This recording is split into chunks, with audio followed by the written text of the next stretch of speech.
Всем привет! Сегодняшнее видео скорее о том, не как нужно делать, а как не нужно делать.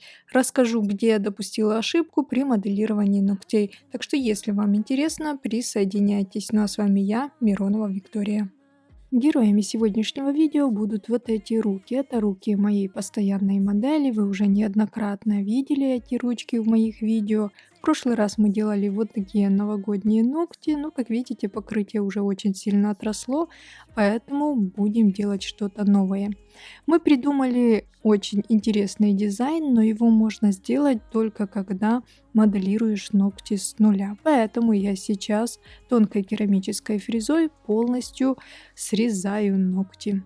Да, есть такие дизайны, их очень много, которые лучше не делать при коррекции, а лучше, конечно, сделать перенаращивание, чем я сегодня и займусь.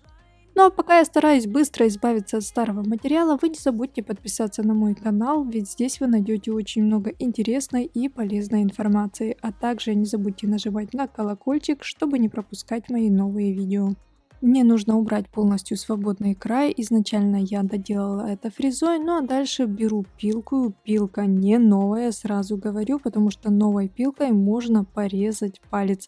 Поэтому я беру пилку старую. Вы видите, что это старая пилка. Знаю, что сейчас полетит хейт, но это продезинфицированная, во-первых, пилка, во-вторых, это пилка моей модели.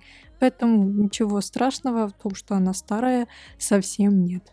Убрав свободный край, перехожу к кутикуле. Как вы видите, здесь не тоненькая и нежная кутикула, с которой справиться очень легко, а наоборот такая кожа, которую вы очень любите, но скорее любите смотреть, чем делать. Лично, да, мне нравится смотреть, как обрабатывать такую кутикулу, а вот справляться с ней не так уж и легко и просто. Я не беру сразу же инструменты, не отодвигаю эту кутикулу пушером, беру вот такую фрезу и ею аккуратно изначально просто отодвигаю кутикулу, так чтобы она оставала вот таким бортиком, если можно так сказать.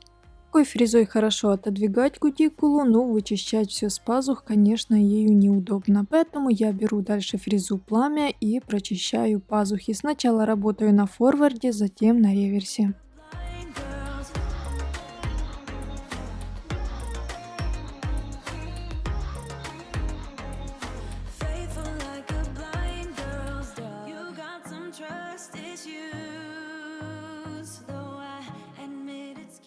Можно было, в принципе, уже оставить и в таком состоянии, и сейчас не срезать огрубевшую кожу, но я знаю, что она мне будет точно мешать в работе, поэтому я сейчас ее аккуратно срезаю. Моя задача не сделать сейчас идеальный маникюр, просто срезаю огрубевшую кожу, которая будет мне мешать в работе. Она будет ложиться на ноготь, где-то приклеиваться, в общем, может испортить результат, поэтому я просто ее срезаю. Осталось пилкой снять глянец с натурального ногтя, и можно уже, конечно, приступать к моделированию.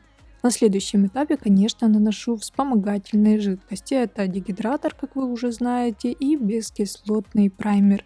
Когда праймер немного подсыхает на воздухе, беру жидкую базу, использую самую обычную базу для гель-лака от торговой марки Коди и тонким слоем наношу ее на натуральные ногти.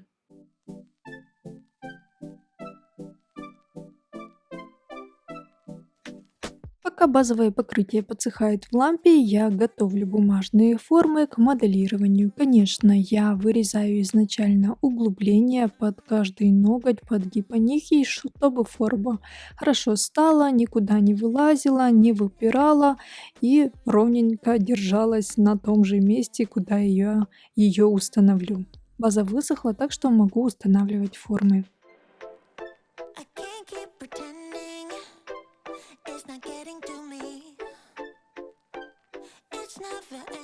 Формы установила, так что могу смело приступать к подложкам. Обычно я подложку делаю из прозрачного геля, но сегодня решила, все равно я буду делать кончик вот таким темно-бордовым с шиммером. Почему же не сделать сразу же цветным полигелем вот такую подложку?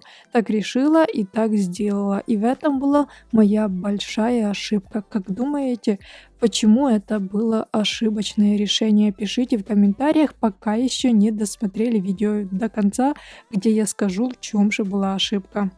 Подложки высохли, так что я приступаю к выкладке ложи. И уже на этом этапе я поняла, что скорее всего получится в конце лажа, но все-таки понадеялась, что нет и все будет хорошо. Хотя потом себя даже винила, что на этом этапе не остановилась и не придумали сделать какой-то дизайн другой. Ложе выстраиваю в 2 подхода. Сначала беру небольшой шарик полигеля и делаю вот такой язычок.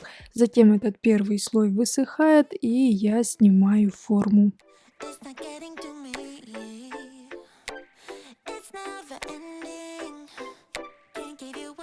Теперь осталось вторым шариком полигеля перекрыть все ложе.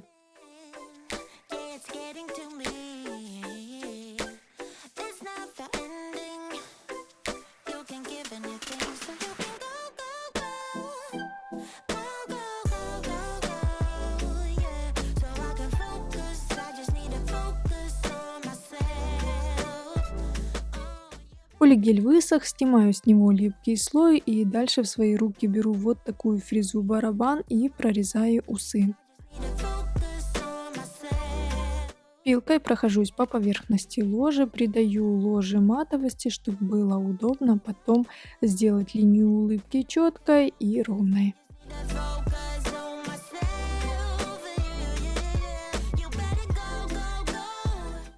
Я люблю, чтобы линия улыбки была четкой, контрастной, поэтому я ее очень часто тонирую. Сегодня кончик темный, поэтому чтобы цвет возле линии улыбки был еще темнее, я беру просто черную гель-краску, подвожу борт и ее аккуратно, эту краску растушевываю, размываю, чтобы был плавный переход. Краска высохла, поэтому сверху тонким слоем наношу прозрачный гель и на этот гель сразу же выкладываю крупные и мелкие пайеточки. Сначала отправила в лампу, чтобы первый слой прозрачного геля прификсировался, чтобы пайетки больше не двигались, и затем, конечно, сверху перекрываю дизайн прозрачным гелем, чтобы внутри получился вот такой диско-эффект.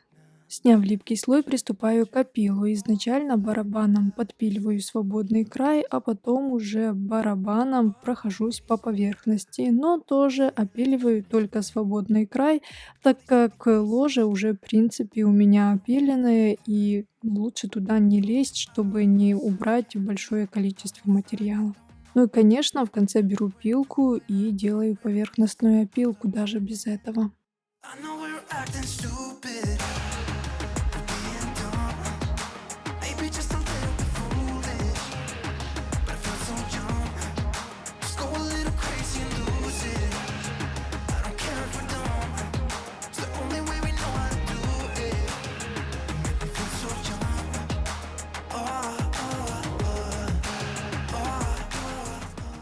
После того, как я сделала опил, но перед тем, как наносить топ, я по коже вокруг ногтя прошлась шлифовщиком.